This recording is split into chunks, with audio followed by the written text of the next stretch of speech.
Саламатсыздар ма, құрметті тыңдаушылар?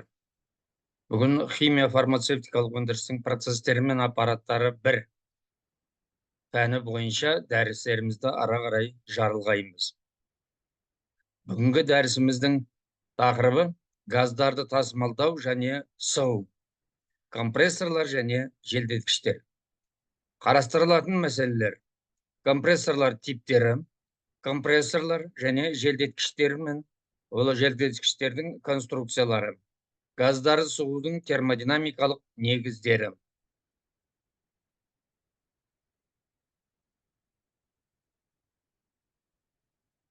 Компрессорлар мен желдеткіштердің жұмыс істеу принциптері бірдей. Сондықтан оларды бірге қарастырамыз. Олардың тек айырмашылығы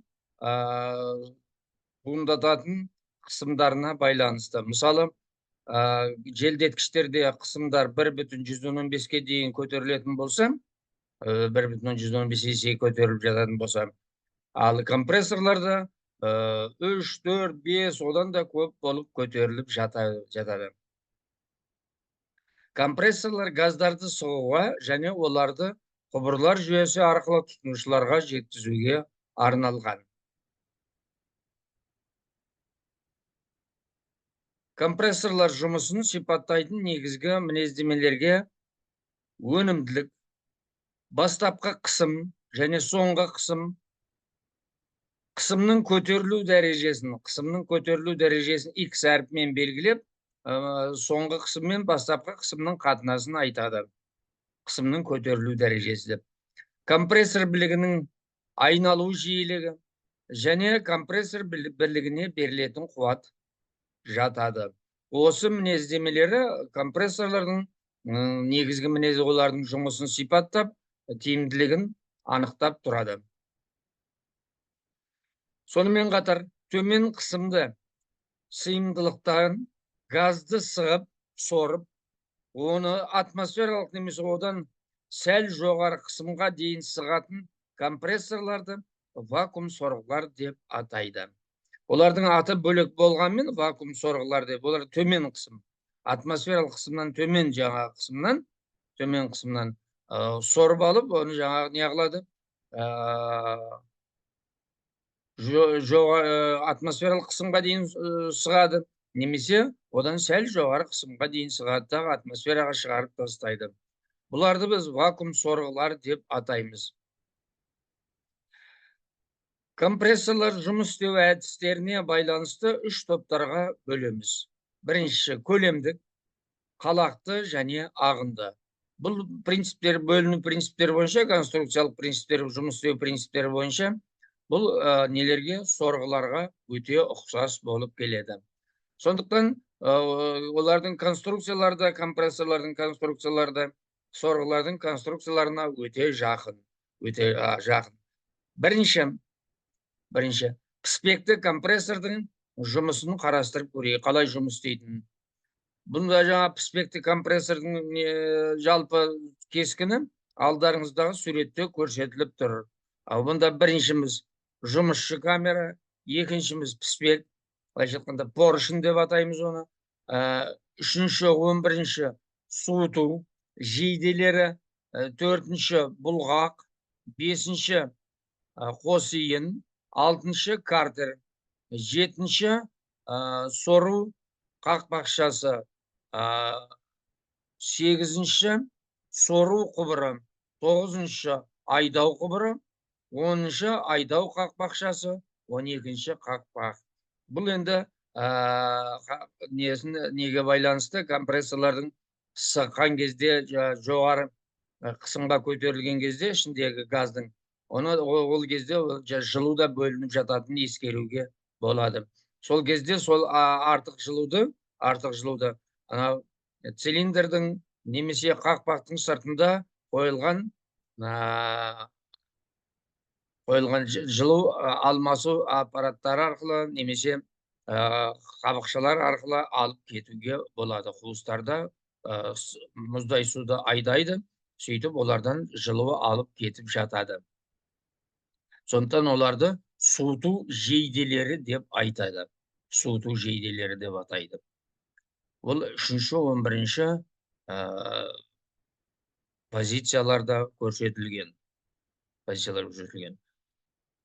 Жұмыс істеуі. Мына иінді білігіміз, қос иінді білігіміз айналған кезде, астында айналған кезде, төменнен жаңағы картерден деп айтаймыз, алтыдан. Ол өзімен бірге нені алып кетеді, майды көтеріп алып кетеді дағы, өзімен бірге шашыратады. Анау цилиндрдің ішкі бетіне де, өзі де майға батырылып тұрады. Сонда үйкелу кедергілері не қылады? Азаяды. Жұмыс істеу уақыты көбейеді мына компрессордың. Піспегіміз, поршнымыз төмен түседі. Төмен түскен кезінде мынау сору клапаны ашық, айдау клапаны жабық. Айдау клапаны жабық. Ішіне сорылады, газ сорылады. Сонан соң жаңағы поршын жоғары қарай көтерілген кезінде, екі клапанымызда 8 мен 9-мызда жаңағы құбыршаларымыз бұл жерде 7 менен 10 қақпақшаларымыз екеуі де жабық, ішіндегі газ не қылады? Сығылады. Сығылып белгілі бір қысымға жеткен кезінде айдау қақпақшасы ашылады дағы, сол жерден жоғары қысымды газ тұтынушыға жіберіліп жатады. Сыққан кезде оның қысымы да көтеріледі, жылуы да көтеріледі, жылуы да көбейеді. Артық жылуды мынау жейделердегі суменен алып кетіп жатады. Жейделердегі. Осыған байланысты мына піспекті компрессордың конструкциясы не болады? Жасалынып қойылған. Осыған сәйкес жасалынған. Жұмыс істеу принципіне байланысты. Енді піспектің ілгерілемелі кейінді қозғалысы кезінде мына фазадағы процестер жүзеге асады. Кеңейеді, ол кезде сорып жатырмыз, кеңейеді жаңа ішіндегі несін. Сорады, сығады және айдайды. Осы 4 процестер не қылып жатады? Компрессорда өтіп жатады. Сонан соң шиберлі компрессорлар бар. Шибер дегеніміз ортада айналып тұрған ротордың жырықтарынан біздің шиберіміз ортаға шығып, неге дейін, корпусқа дейін шығып, екі ортаны неғып тұрады? Жауып тұрады. Мына ол жаңағы корпусқа біздің роторымыз эксцентриситетпен орналасқан. То есть, былай айтқан кезімізде, олардың осьтері ығысқан. Сондықтан мына шиберіміз ішке кіріп, шығып, айналған кезде шығып, жоғары барған кезде шиберіміз жоғары шығады неден? Жырықтан. Төмен жүйге барған кезінде ол жырықтарға кіріп, шиберлеріміз көрінбей қалады. Сонда жаңа айналып жатқан кезінде оны сору құбыршасынан келген газды алып алады дағы, айдау құбыршасында жаңа не алып жатады? Соған қысымды жоғарылатып беріп жатады.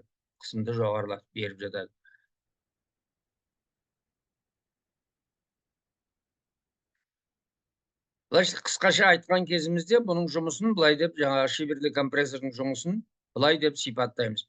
Ротор айналған кезде оның жылдамдықтарында орналасқан жырықтарында орналасқан болат қалақтар, немесе олар шиберлер деп атаймыз, ортадан тебу күші әсерінен еркін қозғалады. Газ қалақтар арасындағы кеңістікпен ығыстырылып, сығылып, сору құбыршасынан айдау құбыршасына тасымалданады және айдалады. Айдалу деген сөз жоғары қысымды газды алу деген сөзбен бірдей болып жатыр. Тағы бір компрессорымыз бар, компрессордың бір ортадан тепкіш компрессоры. Мынау екі сатылы ортадан тебу компрессоры алдарыңызда тұр. Бірінші сатыда сығып алады газды, одан кейін сығылған газды екінші сатыға жіберіп, одан ары жаңағы сығады дегендей, анау ортадан тебу сорғылар сияқтағы біздің жаңа газымыз несі беріледі? Ортадан беріледі. Сөйтіп, мына дөңгелектер айналған кезінде, дөңгелектердің бетіндегі қалақтар оларды не қылады? Шетке айдайды. Ортадан тебу күшін беріп, қысымы жоғарылайды. Сөйтіп, екінші сатыға тағы да ортасынан беріледі. Тағы да қалақтар айналып, оның несін, энергиясын көтеріп, газды сығып дегендей, жоғары қысымды газды аламыз.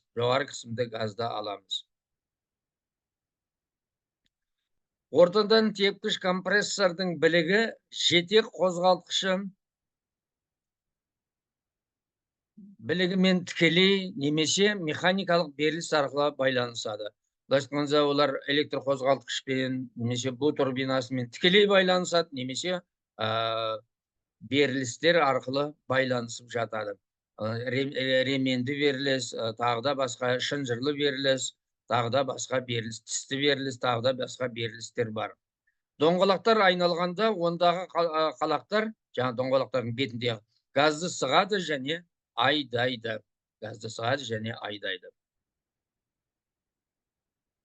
Мынау алдарыңыздағы суретте ортадан тепкіш желдеткіштің конструкциясы көрсетілген. Мынау үлкен неміз қорабымыз, немесе корпус деп айтаймыз. Корпустың ішінде екі дискінің арасында, екі дискілердің арасында, мына екі жақ шетінде диск арасында қалақтар орналасқан. Газымыз, ауамыз, көбінесе бұл жерде ауа желдеткіштерде ауа сығылып жатады, ауа тасымалданып жатады көбінесе. Түтін немесе басқа да өте көп мөлшердегі газдар ортадан сорылады. Бұл жаңа ортадан тебу компрессорларына ұқсас жұмысы. Ортадан сорылады. Сөйтіп мына нелеріміз, қалақтарымыз айналған кезінде біздің жаңа немізді, газымызды немесе көбінесе ауамызды ортадан шетке теуіп шығарып, несі қысымы көтеріліп, жоғары қысыммен мына неден 10-шы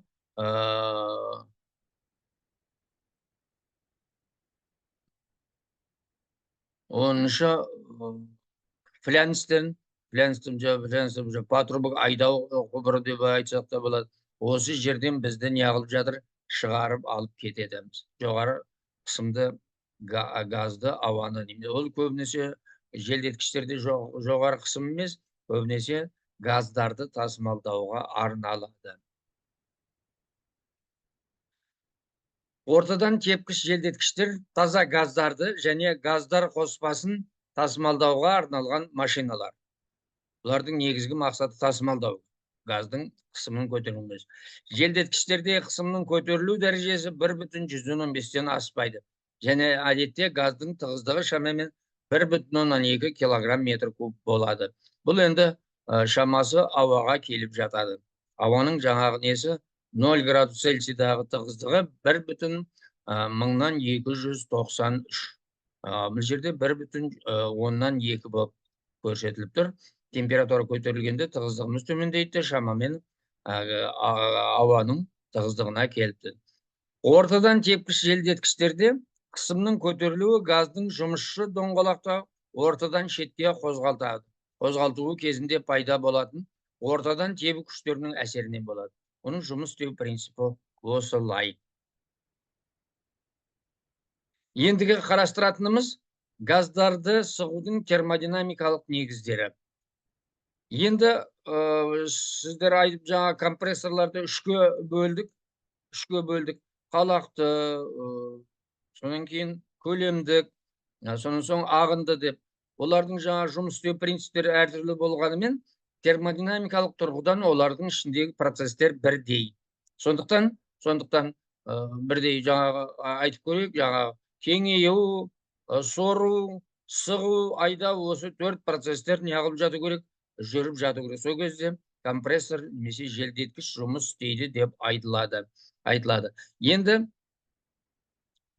солардың жаңағы несін бірдей болғандықтан және көрнекі болған піспекті компрессордың жұмысын негізделіп, соған жаңа негізінде термодинамикалық тұрғыдан неғыламыз, талдаймыз. Ал алынған нәтижелердің барлығы басқа да компрессорларды есептеуге мүмкін болады. Компрессор жетегіне сыртқы энергия көзінен берілген жұмыс газдың потенциалды энергиясына және жылуға айналады. Онда жаңа газды сығып потенциалды энергиясын көтереміз, және оның жылуы неғылып жатады, көтеріліп жатады. Жылуы бөлінеді. Осы жылуды біздер мөлшерін білуіміз керек. Енді жаңа айттым, компрессорлардың жұмыстарының бәрі термодинамикалық тұрғыдан бірдей болғандықтан, көрнекі болғандықтан мынау піспекті компрессордың жұмысын қарастырамыз.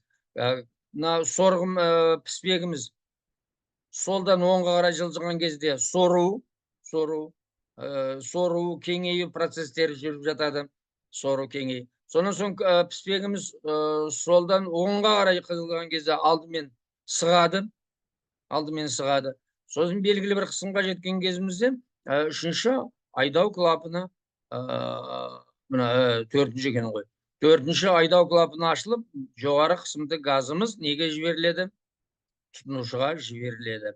Осы процестер HD диаграммада, PV диаграммада деп айтады. PV диаграммада көрсетілген. 0,1-іміз ол сору кезінде кеңею процесі жүріп жатыр. Сору. Ал 1,2-іміз сығу, 2,3-іміз ол не болып жатады? Айдау болып жатады. Бұл жерде қарап көріңіздер, 0,1 кезінде барлық компрессорларға бірдей сору процесі болып жатыр. 1,2-іміз 3 түрлі процестерде өтуі мүмкін. Бірінші изотермалық, 1,2 штрих деген, 1,2 штрих. Екінші адиабаталық, 1,2 штрих адиабаталық. Бұл ортасында 1,2 деген сызық тұр. Бұл политропалық процесте сығып жатыр. Сонан соң үшінші процесіміз бұл жерде не? Айдау. Сонан соң бастапқы неге келтіру үшін, циклды жабу үшін 3,0 процесін айтамыз. 3,0 процесін бұл жаңа не деп айтады? Жалған изохора деп. Изохорада ешқандай жұмыс істелінбейді. 0-дік болғандықтан ешқандай біздің немізге компрессордың жұмысына ешқандай әсері болмайды. Сондықтан циклды жаптық деп есептейміз. Сонда біздің цикліміз бастапқы күйге 0, 1, 1, 2, 2, 3 не болады? 0 болып шығады. 3, 0 болып шығады. Енді осы процестердің барлығын қорытындылай келіп, мына теңдеулер алынған. Бұл жерде политропалық процесс қарастырылған. Тура сондай изотермалық, адиабаталық процестерді шығаруға болады. Политропалық процестегі компрессордың жұмысы, бір сатылы компрессордың бұл жерде, бір сатылы компрессордың жұмысы, мына бірінші қысым бойынша, сосын екінші, мына жерде екінші теңдеуіміз тең деп жазылдық. V1, P1 идеал газдың күй теңдеуінен алмастырып, V1-дің орнына R-T1 деп жазылды. Бастапқы күйін сипатта V1, P1-іміз тең болады R-T1. Бұл идеал газдың күй теңдеуінен алып жатыр. Сонан соң мына жерде мынау меншікті көлемді кіргізіп жатыр. Сонан соң мына екінші теңдеуіміз бұл не болып жатыр? Осы компрессорда бөлінетін жылудың мөлшері. Бұнымыз жаңағы политропалық процестегі жылудың мөлшері. CV бұл тұрақты көлемдегі жылу сыйымдылық. N деген политропа көрсеткіші, K деген адиабата көрсеткіші. Айырмасы N бөлінген -1 бөлінген көбейту T2 алынған T1. Бұл бір сатылы компрессордың жұмысын термодинамикалық тұрғыдан қарастырдық. Енді көп сатылы компрессор болатын болса, мысалы 3 сатылы компрессор болатын болса, олардың жаңағы поршындері бір иінді білікке неғылады, жалғасады. Біреуі сорып жатса, біреуі айдап жатады, біреуінде кеңейіп жатады. Сондай процестер кезегімен өтіп жатады. Ал бірақ бір несі ерекшелігі, әр сатыдан кейін газ суытылады. Сөйтіп, әдетте бастапқы неге дейін температураға дейін суытылады. Сонда соңғы шыққан неміз, соңғы шыққан қысымымыз жоғары болуы мүмкін, а температурамыз не төмен болуы мүмкін. Сонда көп сатылы компрессорлардың бір артықшылығы бар. Артықшылығы біріншіден олардың температурасы көп өспейді. Температурасы өспегендіктен біздің компрессорлардың жұмыс істеуіне мүмкіндік туындайды, жақсы жұмыс істеуіне. Енді осы компрессорлардың жұмысын сипаттайтын теңдеулерді көрсетейік. Мынау X әріпімен жаңа беріледік. Сығу дәрежесі компрессорларда. Z әріпімен берілген тұр. Сатылар саны. Егер де 3 сатылы болатын болса, 3-ші дәрежелі түбір болады. Z деген сатылар саны. Бұл енді 5-6-ға дейін барады. 5-6-ға дейін. PS соңғы қысым, PB бастапқы қысым болып тұр. Енді бастапқы температураға дейін әр сатыдан кейін суытылатын болғандықтан, әр сатының жұмысы бірдей деп есептелінеді. Сондықтан компрессордың жұмысы, көп сатылы компрессордың жұмысы, бір сатылы компрессордың жұмысын сатылар санына көбейткенге тең болып тұр. Енді бұл жерде айтыла кететін нәрсе, Т1, Т3, Т5, олар не болып жатыр? Өзара тең болып жатыр. Бұл дегенде бастапқы температураға дейін суытылады деген сөз. Сонда сығу кезінде де бірдей температураға дейін не қылады? Көтеріледі. Т2, Т4, Т6 олар да өзара тең болып жатады. Мына жерде сатыларды көрейік диаграммасында. P2-міз тең P3-ке, P4-міз тең P5-ке, қысымдарымыз бұл жерде жаңа не алып жатады? Суыту процестері. 6-7-міз бұл жерде тағы да суыту процестер. 1-2-міз бұл жерде бірінші сатыда сығу, 3-4-міз екінші сатыда сығу, 5-6-мыз үшінші сатыда сығу болып табылады.